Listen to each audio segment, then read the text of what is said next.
Ladies and gentlemen, welcome to Huntington Beach, California. We are here at Future Proof Festival 2024. My name is Blake Millard. I am the Director of Investments for Sandbox Financial Partners. Joining us today, we have JC Parets, Mr. Steve Strazza. Both gentlemen come from All-Star Charts. As we said, you guys are providing technical analysis for hedge funds, institutional clients, retail clients. You approach markets through a pretty different lens than myself and for clients of Sandbox. Share for us how you approach markets. What tools are you guys using? Sure. So, the beauty of technical analysis and what we do is that we're able to apply our principles and strategies on multiple time frames, right? So investors and traders of all kinds, sizes and risk parameters and time horizons come to us. And we start from a more global macro perspective, looking at stocks and bonds and commodities and Forex markets as asset classes. We look at stocks globally, not just American ones. And that's really where our analysis first begins. So a lot of investors just come to us for that alone. And they have a lot of exposure in private equity and their equity portfolios and real estate. And they just come to us as a heads up that shit's about to hit the fan. And that's good enough that's all they need. And then a lot of our other customers, they come to us and take it another step further, right? They're looking for our bottoms-up approach to markets. They're looking for individual ideas. They're looking for short squeeze candidates. They're looking for companies that are paying dividends. They're looking for high growth companies that, are scaling incredibly fast. And we have different ways to find these names. And a lot of our customers are coming to us for that. Some don't care at all about the global macro. They just want the idea flow. Some don't care about the ideas. They just want the bigger picture perspective, the sector rotation stuff that we're doing amongst equities. And then a lot of investors come to us for both, right? So we do a lot of work in crypto assets. We do a lot of bond work. We do a lot of Forex market work. But it all comes back to equities and what we're doing in the equities market. Yeah, I think our roots as a research shop are really as a top-down, a true top-down technical approach. We mix in different things. We do the bottoms-up stuff now as well. We're mixing in some fusion analysis. But the top-down approach really allows us to, like JC said, scale our skill set and go anywhere and analyze anything. So if commodities are hot, that's where we're going to be. If crypto's what's going on, then that's where we're going to be. And we can do all of that using technical analysis. So it gives us a lot of leeway and a lot of options. People come to you guys all the time for trade ideas. You guys are constantly looking at scans, charts, momentum, divergences, areas of strength, pockets of weakness. Explain your research or thought process as you start to zero in on a trade idea. How do you move from idea to actionable trade? Yeah, listen, there's a lot of ways to do it. One of my favorites is when we get together on Wednesdays with our whole team, and I come into that meeting, and everybody's there from all over the world. Everybody's in that meeting, and we all come to the market from somewhat of a different perspective. Like we know there are different strengths amongst our team members. Similar but different. Yeah, so I come in and I have my ideas of what's interesting to me, what's got my attention, kind of what I'm looking for, and then I'll ask other team members, Strazza, what's on your radar? Sean, what are you seeing in the volatility markets? And then we'll come together and then we'll all agree that we like Microsoft, let's just say. Yeah. And we all agree, yep, Microsoft goes higher, we want technology exposure in this hypothetical situation, and now what do we do about it? So Sean looks at the options chain, sees volatility is low relative to where it's been, so that gives us a lot of different options. We could buy the common stock. We could buy the common stock and a call option.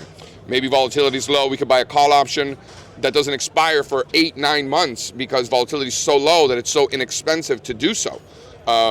It might be a situation where maybe volatility is high, so we don't want to just buy the call option or just buy the common stock. We want to finance that trade by perhaps selling a put option or a further out of the money call option. So I think it really just comes down to what type of market environment we're in and what is the best way to express a given thesis in the market at that time, which is going to be different than it was a month ago, and it's going to be different than it is a month from now. And then the other thing is that, let's say the three of us all agree, myself, Sean, Strazza, we all agree that we want to buy Microsoft. The three of us will then hang up that phone and go do it 3 different ways. Sure. Right? Sean will be like, great, I can buy these calls that don't expire till next June. Fantastic, done. And I'll be like, yeah, I love that. Done. And Strazza will be like, yeah, I don't got that kind of time. I think it moves now. and I'll buy the options that expire 2 months from now, and I'll put some of the common stock in my IRA because I like it long-term too. Yeah. And we'll all do something completely different, even though we agree.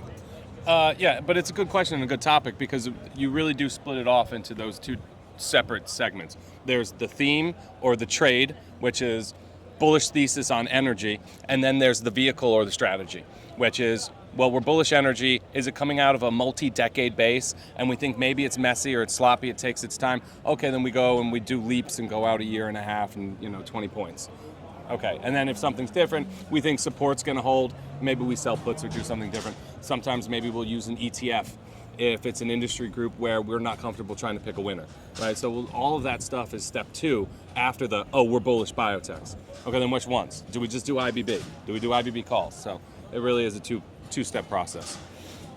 Let's move to the other side of the trade, which is pretty much the great debate for all investors. When is it time to exit a position or trade? How are you properly balancing risk versus any potential remaining reward at that point? Are you looking at macro conditions that have now changed? Has the overall trend changed? Do you hit a price target and you're immediately out? Talk a little bit about how you guys view structuring the trade as you exit. A lot of what I do is based on the primary trend. In other words, I'm buying a clear reversal pattern and a new uptrend, and then I'm out when it looks like that uptrend is no longer in place. It's really as simple as that. Of course, like JC said, we might do other stuff, and I like Microsoft and want to go out two weeks and add a kicker onto another position. That's different, right? But 80% of the things that I do during a cycle are in line with the primary trend. So I'm just trying to figure out, okay, can I get in at inning 2, 3, 4, and then can I get out safely in inning 6, 7, 8? And that trend could be what? 5 days, 5 weeks, 5 months? It's going to be at least 5 months, typically. So it would be the primary business cycle and stock market cycle. Okay. It could be up to a couple years. Imagine you guys are on vacation. You haven't been checking emails. There's no internet access. Yeah. You're completely blind as to what's going on in the market. You're away for, say, 4 or 5 weeks.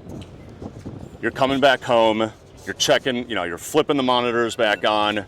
What are those key 3, 4 indicators that you're looking at that sort of you rely on as to give you information quickly as to what is going on in the market? Yeah, I've got a list of probably 100 ticker symbols, let's just call it. You laugh. But, it's about 100 ticker symbols that I can quickly get through where I can get caught up very quickly. And those ticker symbols include everything from the S&P 500, NASDAQ 100, Dow Jones Industrial Average, Transports, Russell 2000, Value Line, Geometric, et cetera, et cetera. Bellwether stocks. The bellwether stocks, JP Morgan, Microsoft, Apple, Amazon, Tesla, Sure. Freeport-McMoran, ExxonMobil, the bellwethers. Bitcoin.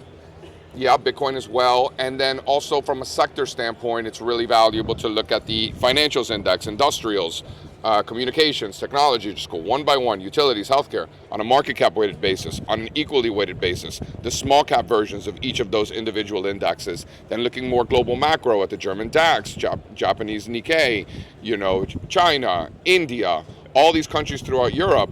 Looking at the other asset classes, crude oil, gold, silver, the U.S. 10-year yield, right? So there's about 100 ticker symbols that I could just go boop, boop, boop, boop, boop, and I could draw them for you right now, going back to their inception, because they're in my head. So it's really more of just turn the page and see what has happened since the last time I looked, and that's how I can quickly catch up and see what's going on in the market. Great.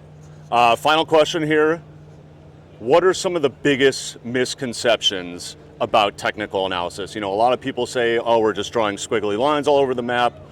What would you say to that? What are some of the theories out there that people always rely on and say, TA is a little funny business? I think the biggest problem for technical analysis as an image is that the majority of technical analysis is done wrong or done very poorly by non-professionals, and then that gets treated or thought of as what technical analysis is. I think that's really the biggest problem. I mean, I think it's a lot of things. I've been asked this question a lot. I've been a professional technician for the majority of my career. So since like '06 is when, I took the red pill, right? So, I mean, I've been at this game for a long time, and I've thought about this a lot, and there's a lot of misconceptions. The reason technical analysis works is because we know for a fact that asset prices trend. We know. It's not like my opinion or like, a guess. We know for a fact that asset prices trend. And that's why technical analysis works, because what are we doing? We're spending our time looking for those trends. Sure. We want to participate in the direction of those underlying trends. That's what we're doing. Another misconception is that technical analysis is for the short term. Fundamental analysis is for the long term. That couldn't be more wrong. Technical analysis and the analysis of these trends are stronger the longer the time horizon. Sure. Right? The longer term trends dominate the shorter term trends. So if anything, technical analysis is way better over the long term than it is over the short term, where it's much more noisy. I mean, so we can just go on and on and on, but at the end of the day, if what we're trying to do is to sell things at higher prices than where we buy them, then shouldn't the process of making those decisions both begin and end with the study of actual price? So these CPIs and, the non-farm payrolls and the government, the GDP and all that stuff, these are estimates. These estimates are going to get revised multiple times over. You know that going in.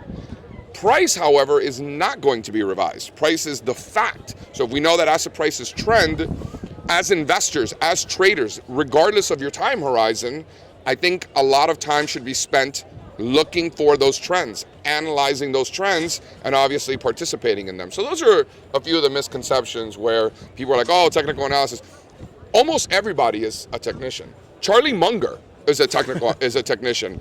Like, people are looking at price. You have to. You cannot ignore price. So whether they're willing to admit it or whether they even realize it or not, if you're looking at price, if you're looking at the volatility index, even if you're acknowledging that the volatility index even exists in and of itself, is technical analysis, right? So we're looking for trends, we're looking at various asset classes, we're looking at seasonal cycles, we're gauging market sentiment. All of that falls under the behavior of the analysis of both the market and market participants, and that's technical analysis.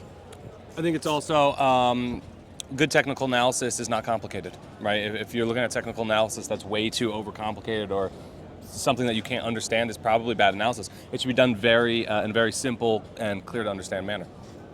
Awesome. Guys, look at this view. Not too shabby. This is awesome. JC, yeah, man. Great to have you here. Thanks, Straz, thank you. That's it from Future Proof. Take care, guys. Does this look like a bear market to you?